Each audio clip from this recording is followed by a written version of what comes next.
안녕하세요. 우리 오늘 세경과 소명 TV 나의 모습으로 끝까지 낯끝.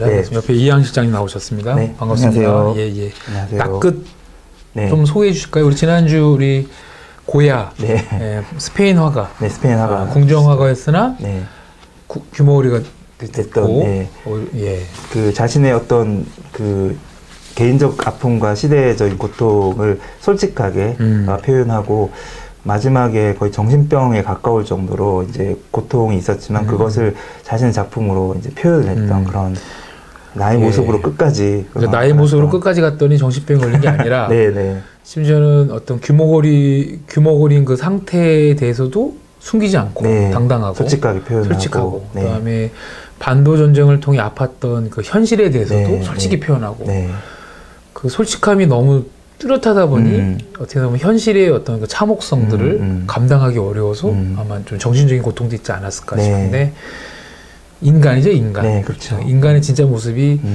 어떤 위대함이 능력이 있기보다는 정직하게 자기 모습으로 그 모든 상황들을 살아가고 표현하고 이런 게 있는 것 같아요. 그래서 계속 이 낯끝은 나의 모습으로 끝까지 살았던 사람들의 모습들을 계속 소개해주고 있습니다. 그래서 저희 뭐 어떤 청소년들을 지도하시는 선생님들한테도 낯끝을 제가 많이 소개합니다. 그래서 뭐 이게 롤모델까지는 어떻게 될지 모르겠지만 롤모델이 주로 뭐 그랬더니 뭐 돈을 많이 벌었고 성공했더라까지는 아니더라도 자기 모습으로 살아간다는 게 무엇인지를 보여줄 수 있는 좋은 또 이런 자료가 되지 않을까 싶어서 많이 소개해서 오늘도 되게 기대가 많이 됩니다. 오늘은 론 뮤익이라는 이제 인물에 대해서 좀 소개를 드릴까 하는데요. 뭐 뮤액 이렇게 하기도 하고 근데 영어 이름이니까요. 이분이신데요. 오늘도 이제 그 미술 하시는 분이신데 이분은 그림 그리시는 분이 아니라 조각을 하시는 조각가입니다. 근데 이제 이분의 작품 중에 하나가 이런 작품이 있는데 우리가 잠깐만 우리 지난번에 고야 이분은 좀 오래전 분이시라면 좀 예전 분 이분은 지금 생존해 계십니다. 지금도 작품 활동을 하시고요. 그래서 끝까지 아직 돌아가시지 않으셔서 그래도 지금은 좀 나이가 좀 있으시겠죠? 네, 그렇죠. 이제 한 60대 후반 정도 되시는 분이시고요. 여기는 되게 젊게 나오시는데 젊은 시절 사진이시고요. 약간 동안이기도 하십니다. 이분의 작품 요거 1958년도 호주에서 호주 멜버른에서 태어나 58년도에 태어나서 몇 살인지 모르겠지만 아무튼 58년생이시니까 그렇게 알겠습니다. 이제 하실까요? 이분의 대표 작품이 몇 가지가 있는데 이분의 작품의 특징을 아주 잘 보여주는 작품 중에 하나인데요. 이제 이게 이분이 만든 작품입니다. 근데 이제 보면 자기인가요 혹시? 자기는 아닌가요? 본인을 그린 건 아니고요. 본인을 조각한 건 아니고 이게 사진 같은데 조각입니다. 조각. 이게 실제 이 얼굴을 만든 거예요. 이게 사실은 이제 이런 그림들이 있죠. 이런 실제 같은 그림들이 있는데 이것은 조각입니까? 조각입니다. 실제 이분이 이제 이렇게 깎기도 하고 실제로 실리콘으로 붙여서 만든 작품인데요. 사람처럼 보이시잖아요. 이제 이런 장르를 이제 극사실주의 하이퍼 리얼리즘이라고 하는데요. 극사실주의 하이퍼 리얼리즘 뒤에 좀 소개를 좀 드리겠지만 주로 그림이 많거든요. 그림이 많은데 이분은 아주 독특하게 거의 유일한데 이런 조각 이런 걸로 이런 실제와 같은 모습을 담아내는 작가입니다. 왜 그러면 이런 실제 모습 같은 이런 작품을 만들게 됐냐면 이분이 이 어린 시절과 좀 연결이 되는데 어린 시절에 이분은 그 정규 미술 배우신 적이 없대요. 그런 뭐 조각이나 미대를 다니신 적이 없는데 어릴 때 아버지가 장난감 회사에 다니셨답니다. 그래서 어릴 때부터 이제 장난감 그 공장에도 가보고 하면서 그런 것에 익숙하고 또 좋아하면서 나중에 이제 어떤 일을 하냐면 어린이 프로그램에 보면 이제 뭐 탈 쓰고 나오는 요런 탈 만드는 일을 했대. 인형 제작자를 일을 하다가 그러다가 이제 나중에는 그 프로그램 이제 TV 프로그램의 어떤 그런 또 인형도 만들고 이제 그러면서 나중에는 이제 조금 더 정교하게 해서 마네킹을 제작하는 이런 회사에서도 일을 하게 됩니다. 거의 30대까지를 계속 이렇게 보내고요. 그러다가 39에 고즘에 요런 식의 이제 일을 하시는 거죠. 이제 왜 그 영화에 보면 이렇게 가면도 만들고 하는 이런 일들을 하시다가 30대 후반에 그 존경하던 아버지가 돌아가세요. 돌아가시면서 이분이 좀 삶에 대해서 죽음에 대해서 좀 깊게 고민을 했던 순간이 있었던 것 같습니다. 그래서 그 고민을 기점으로 해서 첫 번째 작품을 만드는데 그 작품이 이 작품입니다. 좀 너무 실감나게 만드셔가지고 중간에 까만 처리도 했는데 이게 첫 번째 작품인 이제 죽은 아버지라는 작품. 아, 그럼 이 아버지 실제 본인 아버지. 실제 본인 아버지를 조각한 거예요. 네, 조각한 거. 이렇게 조각. 절대 사진이 조각입니다. 조각. 네, 조각. 이거를 맞는 거. 이게 대단하십니다. 아니, 실제 뭐 그런 게 아니 사람이 아니고, 근데 실제 사이즈도 한 3분의 2 정도로 좀 작은 사이즈로 만들었고요. 근데 이 작품을 39이죠. 1997년도에 이제 그 전시회 출품을 하죠. 이제 그러면서 극사실주의 미술가로 주목받게 되고 대표적인 미술가로 성장을 하게 됩니다. 그래서 이분은 작품이 좀 독특한 게 끊임없이 삶과 죽음에 대한 고민을 얘기를 하는데 가장 대표작이 2006년도에 만들었던 이 여자애라는 작품인데요. 이 뭐 보면 어이구 완전 깐난 애기죠. 이게 신생아가 아니라 완전히 엄마 뱃속에서 나온 깐난 애기 같은 조각을 만든 거죠. 조각을. 이 조각입니다. 근데 실제 사이즈를 보시면 이렇게 엄청 큽니다. 거의 이게 우리가 사진을 봐도 이게 이게 뭐 진짜야 했는데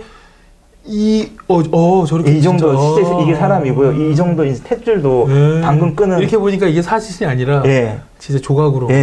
이 사진만 딱 보여주면 제가 그저께인가 아내한테도 이 사진 보여줬다고 아니 뭐 이런 걸 나한테 보여주냐라고 해서 이제 신생아를 그리고 또 제 아내는 그렇죠. 엄마니까 아니 이런데 왜 눕혀놓냐라고 하는데 이제 실제 신생아가 아니라 이런 사진들이 그래서 좀 이게 뭐 이렇게 굉장히 실제적으로 대단하시네요. 네, 이게 한 거의 3m 정도 되는 작품이고요. 이 작품은 한 1년 넘게를 거의 작업실을 틀어박혀서 만들었던 작품이고요. 이런 식의 작품들이 계속 나옵니다. 이것도 이제 아기에 대한 작품이죠. 그래서 그리고 이 작품도 아주 유명한 작품 중에 하나인데 이렇게 이제 얼굴을 괴고 뭔가 고민을 하면서 누워있는 침대에 누워있는 여인의 작품인데 실제 사이즈는 이 화면에 보시는 것처럼 이렇게 아주 큰 사이즈의 작품이고요. 그리고 뭐 이런 식의 아이를 안고 있는 엄마의 모습. 근데 요 작품은 실제 인간보다는 좀 작은.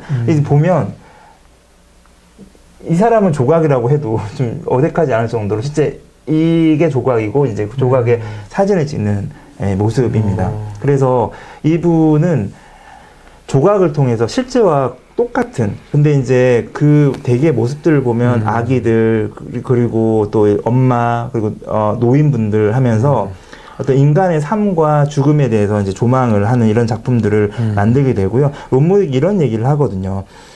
자기는 비록 표상을 만드는데 많은 시간을 보내지만 내가 포착하고 싶은 건 삶의 깊이다라고 얘기를 해서 이분의 어떤 그런 작품을 통한 이제 철학들이 이제 이렇게 표현이 되는 삶의 깊이가 표상을 통해서 표상, 그러니까 어떤 저런 표상이라는 거는 우리가 대체로 예술 쪽에서 어떤 이렇게 이렇게 보여주는 어떤 형태들을 표상이라고 그러죠. 그림으로 그린다든지 작품으로 표현한다든지 그런 이미지로 아니면 그런 실제 작품으로 보여주지만 그 작품을 통해서 내가 얘기하고 싶었던 건 삶의 깊이에 대한 얘기를 하고 싶었다라고 하면서 그 뭐 삶과 죽음 이런 작품들을 굉장히 많이 그립니다. 이런 뭐 노인 작품도 참 많은데 이런 해골이 잔뜩 들어져 있는 이런 방의 어떤 그림들 아주 큰 해골이죠. 이러면서 삶이란 뭐지? 죽음이란 뭐지? 이런 부분에 대한 어떤 내용들이 굉장히 많이 있는 작품들. 그러니까 일종의 우리가 저런 부분들을 사실 사진으로도 찍을 수 있잖아요. 네네, 아까 우리 뭐 이렇게 장 보고 가신 아주머니나 네네.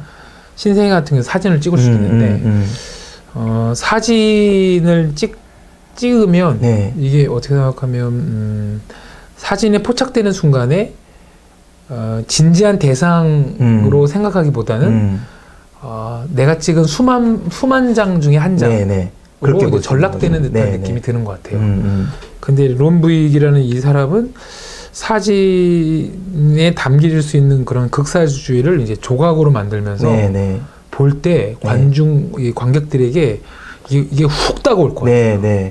다가오면서 뭐지? 라는 생각들을 하게 되는 것 같아요. 그러니까 이게 극사실주의라는 뒤에 나오는데 이 극사실주의라는 이 장르의 특성인데요. 그러니까 뭐 화면에 보이시는 이런 어떤 그 아주 유명한 배우의 사진처럼 보이시는데 이게 그림이거든요. 이제 그린 겁니다. 이제 그린 거고요. 뭐 이것도 그림을 그린 거고 이런 식으로 주로 이제 그 어떤 그 미술 이제 그림 작품으로 많이 표현을 하는데 예. 이 롬무익이라는 분도 이제 조각이지만 이렇게 실제와 똑같은 모습을 만드는 이유가 뭐냐면 어떻게 보면 이 질문이거든요. 뭐가 진짜냐. 무엇이 그러니까, 진짜냐. 예. 그러니까 실제 인간이 진짜인데 그 인간을 바라볼 때는 인간에 대한 인간 존재에 대한 어떤 고민들이나 성찰들을 별로 하지 않는다는 거죠. 뭐 사진 찍어도 뭐 이렇게 한번 자세 잡아봐 이러는 식으로 뭔가 포장하고 어떤 표현하는 어떤 수단처럼 이렇게 그러니까 영상이나 사진으로 인간을 찍지만 네. 그렇게 찍혀 있는 인간은 네. 그 속에 사진과 영상을 찍기 위한 그냥 대상체 네, 네. 그만 전락해 버리지. 네. 그래서 인간에 대한 탐구보다는 네. 어떤 뷰파인드인가요? 네, 네. 그 화면을 통해서 보여지는 네. 그걸로 인간을 다 이렇게 없애버리죠. 그렇죠, 그렇죠. 예.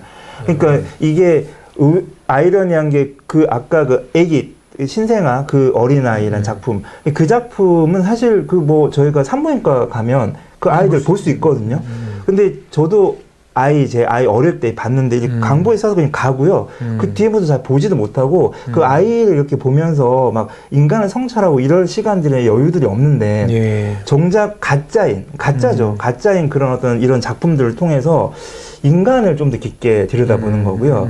그래서 이게 사실은 이제 좀 풍자도 있습니다. 그러니까 우리가 과연 삶에 대해서 인간에서 얼마나 좀 진지하게 또 정말 정직하게 들여다보는가에 대한 고민이 있고요. 이 하이퍼 리얼리즘이 지금 화면에 보이시는 것처럼 가짜인데 진짜처럼 보이고 이걸 이제 풍자를 하는 거는 진짜인데 그걸 왜 가짜처럼 사느냐 인생을. 예, 예. 그래서 뭐 예를 들어서 그런 걸 우리가 잘 표현되는 것 중에 하나가 이런 어떤 SNS를 말 대비를 하는데 SNS, 페이스북이나 인스타그램에 찍힌 사진들을 보면 뭐 다 그런 건 아니지만 처음에는 맛있는 음식점에 가서 내가 음식점에 와서 맛있는 음식을 먹으면서 느끼는 즐거움을 표현하기 위해서 사진을 올리다가 나중에는 사진 찍으려고 그 음식점을 찾아가는 것처럼 예. 사진에 올리는 그 삶을 위해서 실제 사람들이 이렇게 바뀌어가는 것처럼 예. 이런 어떤 우리가 실제 그 삶에서 정말 나다운 게 뭐고 진짜가 뭔지에 대해서 좀 이렇게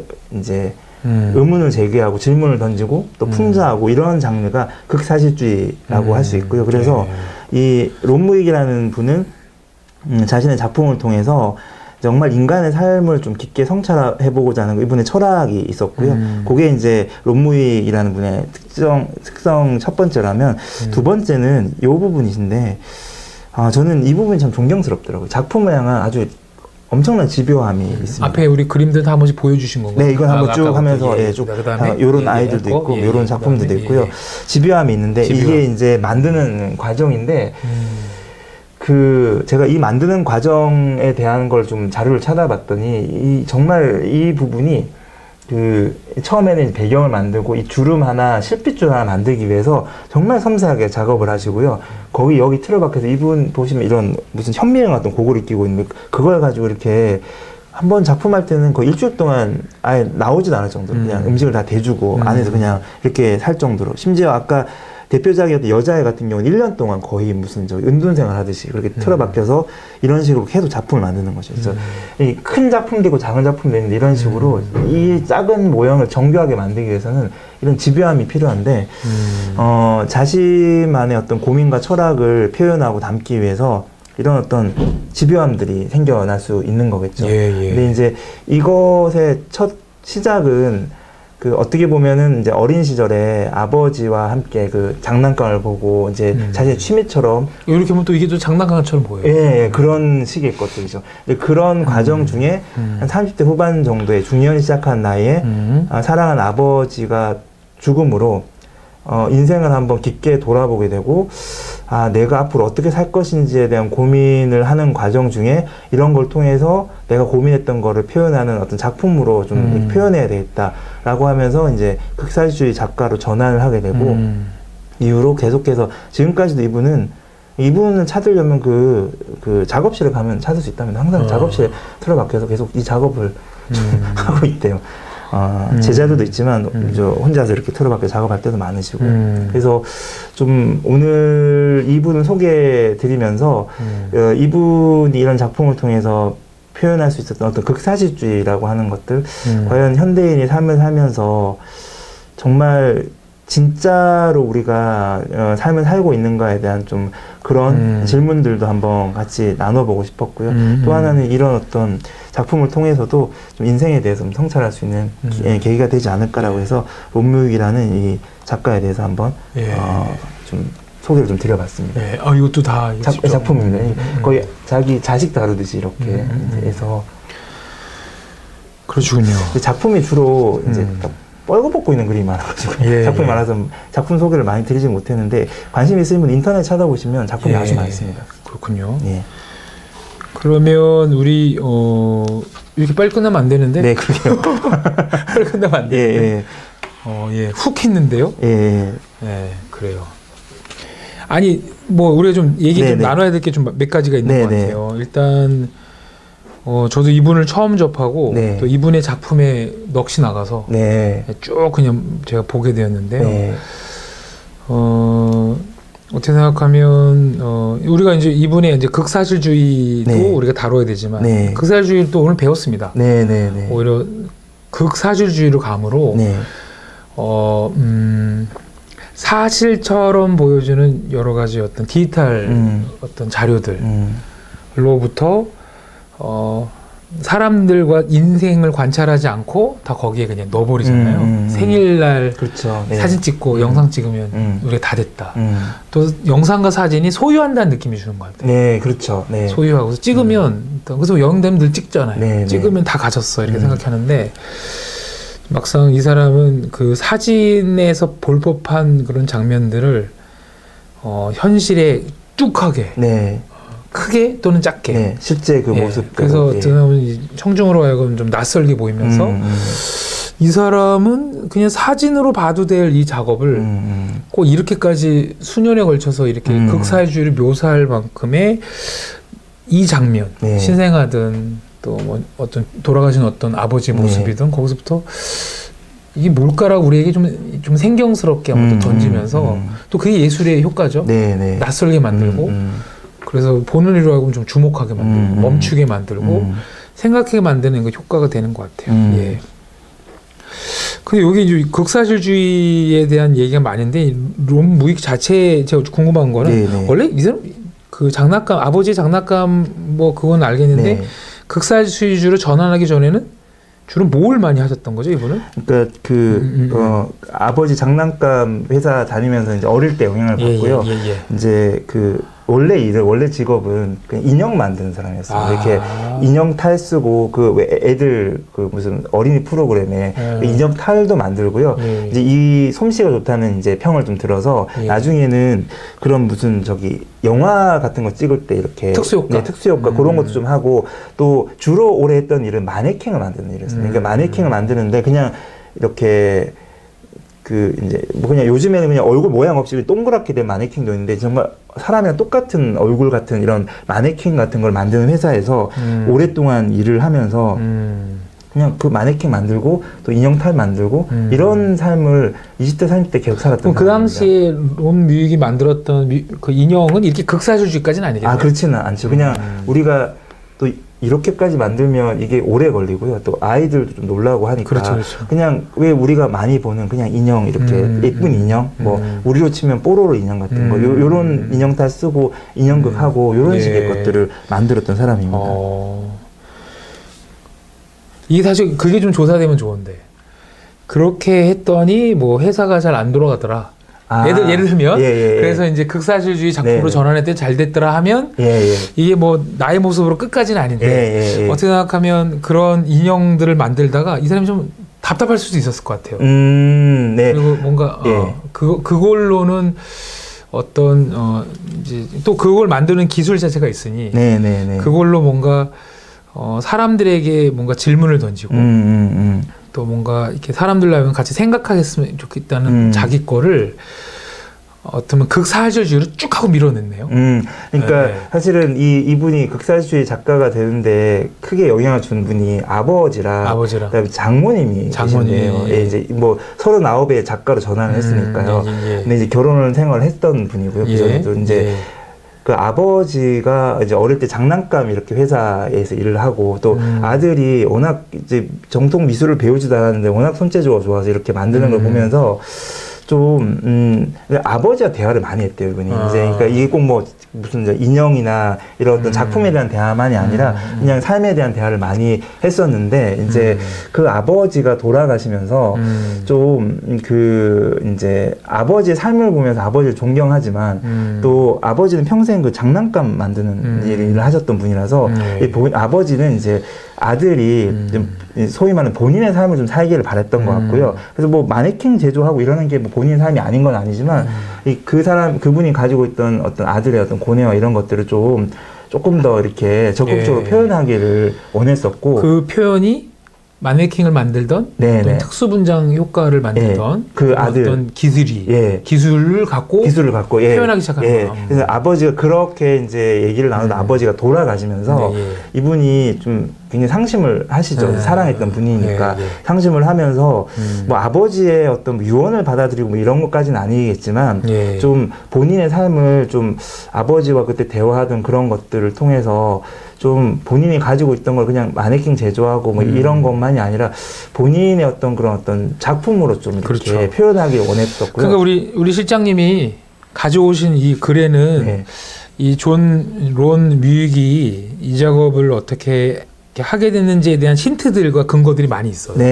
근데 이제 실장님이 극사실주의에 꽂히셨던 것 같아요. 일단 저도 보고 놀랐습니다. 그래서 사실 오늘 론 뮤익보다는 극사실주의에 대해서 그런 얘기를 좀 충격을 받고 저도 그런 면도 사실 있긴 했습니다. 그래서 극사실주의가 나중에 또 한번 또 찾아보고 싶어요. 극사실주의를 또 추구하는 작가들이 누가 있고 우리나라 작가분들도 꽤 계십니다. 아 그래서 그런데 이제 여기 보니까 이미 조세 오신 거에 보면 장난감 뭐 만들고 마네킹 제조 회사를 그냥 운영하던 이분이 이렇게 극사실주의의 어떤 소위 작가로서 쫙 하고 나가게 됐던 그 중간에 어떤 계기가 나오는 것 같아요. 그 첫 번째가 이제 아버님이었고 두 번째 장모님은 뭐냐면 이제 장모님이 사위죠, 사위. 이제 롬무익이 사위인데 사위를 이렇게 보면서 이 사위가 너무 재능이 뛰어나는데 좀 뭐랄까 이렇게 그냥 재능을 썩힌다는 느낌. 그냥 이렇게 그냥 사는 거죠. 뭐 이렇게 뭐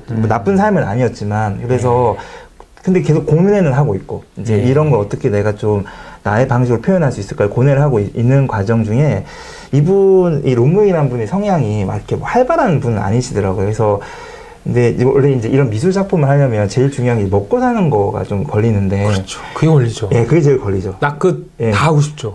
나의 모습 끝까지 가고 싶죠.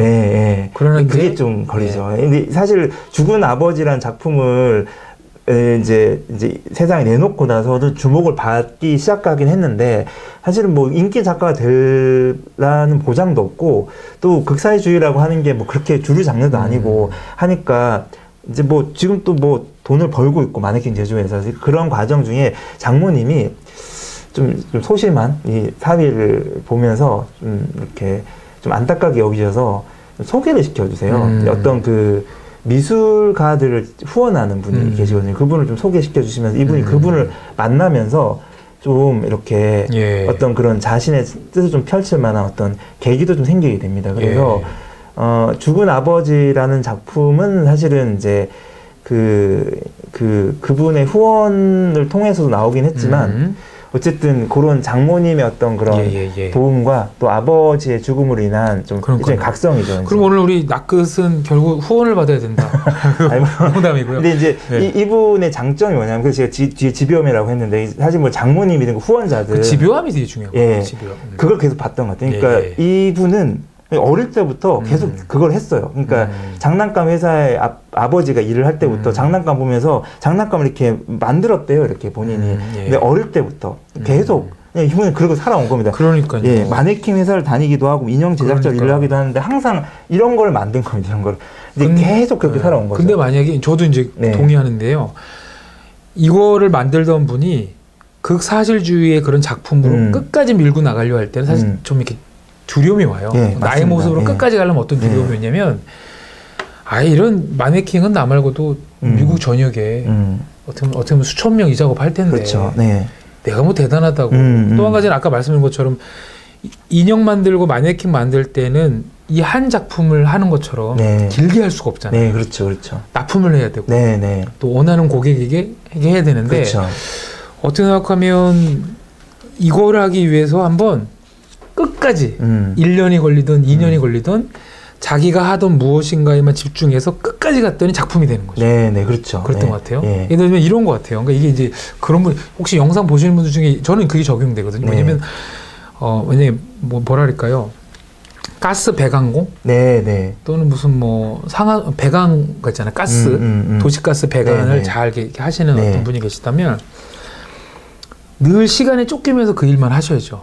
그렇죠. 그리고 그 많으니까요. 가스 배관을 설치하는 건 안전해야 되고 규격에 맞춰야 되고 하니까 이 집 가서 똑같은 것도 하고 저 집 가서 또 똑같은 거 하고 다 끝났습니다 네, 하고 네. 이제 월급 받고 이러는데 이 낚끝으로 나왔던 분들의 특징은 뭐냐면 가스 배관이 늘 시간이 쫓기면서 늘 하던 그분이 그것만 갖고 가스 배관 설치하는 거를 1년 동안 작품으로 만들어 버리는 거예요. 그렇죠. 또 하나의 작품이 되는 그렇죠. 거죠. 그런 논문이기 그런 그렇죠. 그런 개념이죠. 그러니까 어떻게 생각하면 흔한 거 아니야? 그리고 먹고 사는 정도지 이거 갖고 뭘 하겠었는데 나는 이 가스 배관을 설치하는 걸 갖고 네.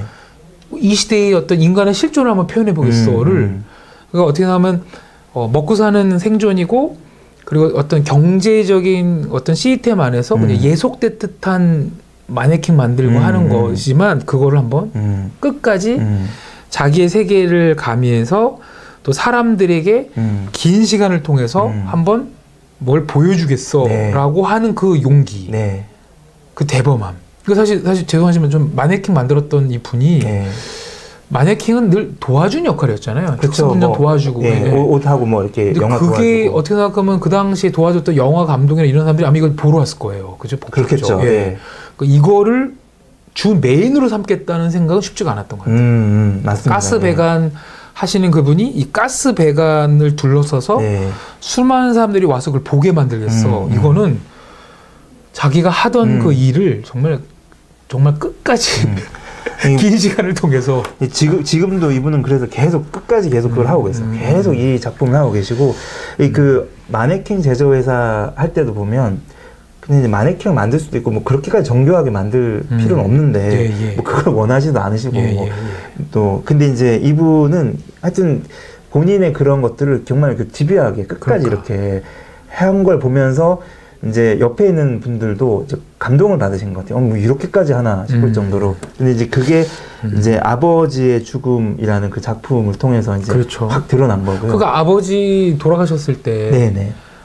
아니 뭐 자기 아버지 돌아가신 거를 뭘 저렇게까지 작품으로 만들어야 돼라고 하는데 거기에 있는 어떤 슬픔, 상실감에 본인이 갖고 있었던 인형 만드는 기술을 갖고 어떻게 생각하면 이거는 처음 만났을 때 되게 욕도 먹을 수 있고 그렇죠. 아버지 돌아가심을 저렇게 벌거해서 그럴 수 있는데 그냥 끝까지 밀고 나간 거죠. 진짜.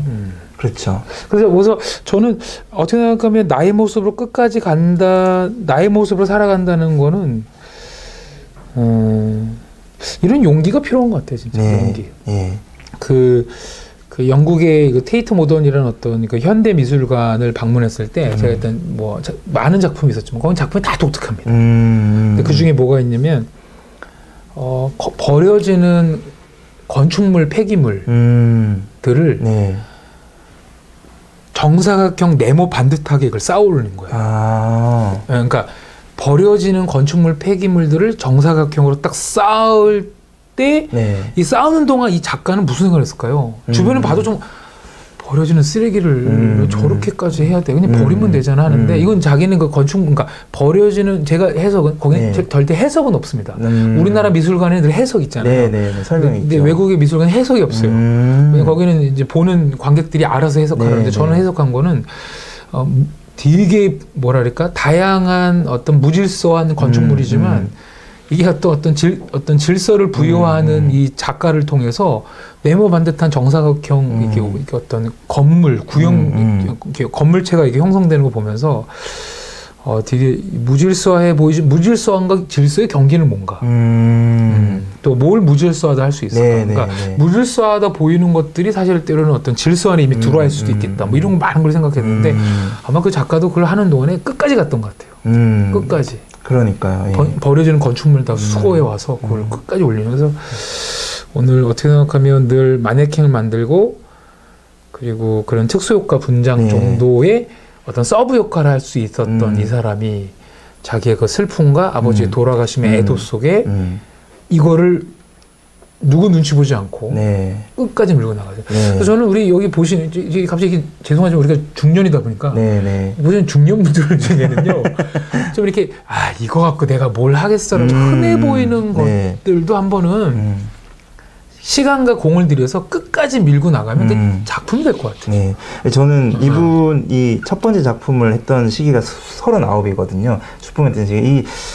참 뒤늦게 어떻게 보면 한 번도 이렇게 미술계에서 활동을 한 적이 있고. 39이면 뒤는 건데. 네. 그리고 또 뭐 미술계가 사실 뭐 텃세도 좀 있는 곳인데, 근데 이렇게 용기 있게 그렇죠. 자기 작품을 딱 출품을 했고 제가 생각하기에 이분이 뭐 유명한 지금 작가가 되긴 하셨는데 뭐 그냥 계속 이런 식의 삶을 살지 않았을까 싶거든요. 꼭 유명하든 유명하지 않든 이분은 뭐 그런 자리도 잘 안 나오신데 뭐 상 받는 자리도 잘 안 나오시고 그냥 연구실은 아니고 작업실에서 계속 이 작업을 하시고 이제 어릴 때 모습이나 지금 모습이나 크게 변함이 없는 뭔가 자아상이든 뭐 정체성이든 좀 남다른 게 있는 게 그렇다고 우리가 뭐 할 수 없다는 건 아니에요. 남다른 게 있는 게 그냥 마네킹 제조하고 특수 분장하는 걸로도 만족하고 인정하고 살고 나머지 생기는 거는 이제 번 돈 갖고 놀러 다니기를 해도 되는데 그거를 또 이렇게 예술 작품의 극사실주의의 어떤 기술과 원동력까지 갖다는 것 자체가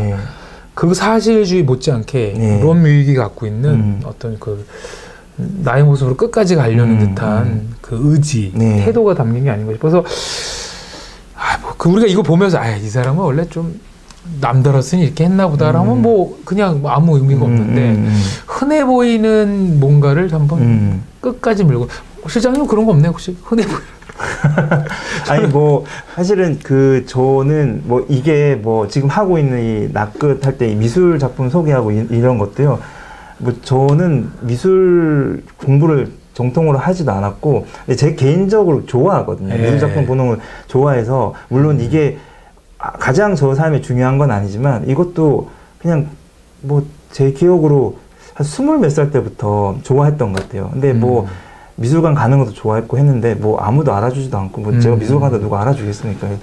혼자서 컴퓨터에서 미술 작품 보고 이런 거 이미 미술 좋아하셨네. 여기 보고 이거 어떻게 이런 작품을 만들어라고 해서 좋아했는데 사실은 뭐 아무도 모르고 뭐 알아주지도 않고 뭐 제 아내조차도 사실 뭐 신기하긴 하는데 뭐 별로 취미가 없거든 제 아내도 미술 작품 보는 거를. 근데 이제 그런 것들 보는 것들 그리고 또 제가 심리학 이론도 그 초콜릿 심리학 통해서 얘기하지만 그것도 제 취미입니다. 그 심리학 공부를 해서 그런 게 아니고요. 그냥 심리학 이론 보는 거가 너무 좋아서 혼자서 이렇게 쳐다보고 막 혼자 웃기도 하고 혼자서 슬퍼하기도 하고 그러고 있거든요. 근데 그런 것들이 저에게는 낯끝 중에 하나가 아닐까 생각이 듭니다. 그럼 어떻게 보면 오늘 론 뮤익을 통해서 우리가 좀 알 수 꼭 거기서 뭐 교훈을 꽂아내는 건 아니라요.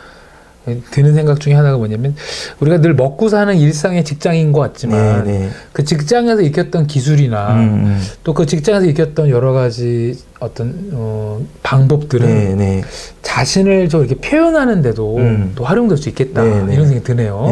그러니까 이분을 보면서도 그렇다 진짜 어릴 때부터 그렇게 해왔던 일들이 장난감도 받고 만지고 그 인형 실제 만들고 또 뭐 그런 것들이 이런 어떤 나중에 어떤 예술가적인 경지까지 갈 수 있는 밑바탕이 됐구나. 근데 이분의 삶은 그냥 계속 그냥 이걸 하신 것 같아요. 이제 그게 인형 제작자였든 마네킹 제작자였든 아니면 작가였든 물론 이제 그분의 어떤 이런 어떤 작품을 향한 태도는 좀 달라졌겠지만 뭐 계속 그 일을 하고 사셨던 분이고 또 집요하게 끝까지 이거를 물고 늘으셨던 분이고. 그랬더니 이제 이 작품을 통해서 사진 속과 영상 속에 다 박혀버리는 어떤 인간의 실존적인 여러 가지 상황들이 그리고 어떻게 보면 소유와 또 가볍게 취급되거나 또 별로 이렇게 묵상하지 않게 되는 이런 가볍게 취급되는 이런 인간의 모습들이 이분의 작품을 통해 더 깊게 와닿는 일들이 벌어진 것처럼 어떻게 보면 이 영상 보시는 분들도 그렇고 저도 그렇고 우리가 좀 흔해 보이는 일처럼 보이지만 내 것으로 끝까지 아끼고 발전시키고 거기에 또 본인의 철학과 의미를 부여한다면 또 자기의 삶을 나타내는 또 탄탄한 하나의 도구가 되지 않을까. 저는 이 필기류를 되게 좋아해요. 필기류. 필기류를 그래서 이렇게 보면 심이 막 열심히 쓰면 이 심이 이게 닳잖아요. 네네네. 이런 거 애정이 있어요. 그래서 이게 다른 필기구 열심히 다쓴 필기구 다쓴 필기구 이걸 못 버려요. 집에서 입에서 이마통 모으고 있습니다. 요즘 이제 만년필 쓰냐고 잘 많이 안 쓰는데 그래서 이게 뭔지는 모르겠어요. 그냥 이렇게 손 붙잡고 고뇌 시간에 막 글 쓰고 한 거가 이걸 못 버리겠어요. 그래서 친구 같은 느낌도 있으신가 봐요. 좀 내가 친구가 없어서 모르겠는데 그래서 뭐 저도 그래서 나한테는 이 필기구가 무슨 의미일까가 그냥 뭐 쓰레기에 불과하지가 아니라 뭐 거기에 담겨 있는 저만의 또 생각들 또 이런 필기구들을 한번 더 끝까지 모아보면 그것도 하나의 작품이 되지 않을까. 꼭 작품 되려고 하는 건 아니라요. 저의 세계니까. 저의 세계를 구축했던 하나의 여정 속이었으니까. 누구는 뭐 트로피를 장식장에 걸기도 하고, 누구는 또 와인을 모은다, 어떤 누구는 뭐 뭘 모은다 하지만, 저는 이렇게 글 쓰면 생겼던 이 고뇌를 함께 했던 팬들이 저한테는 내 모습이었던 것 같아요. 그래서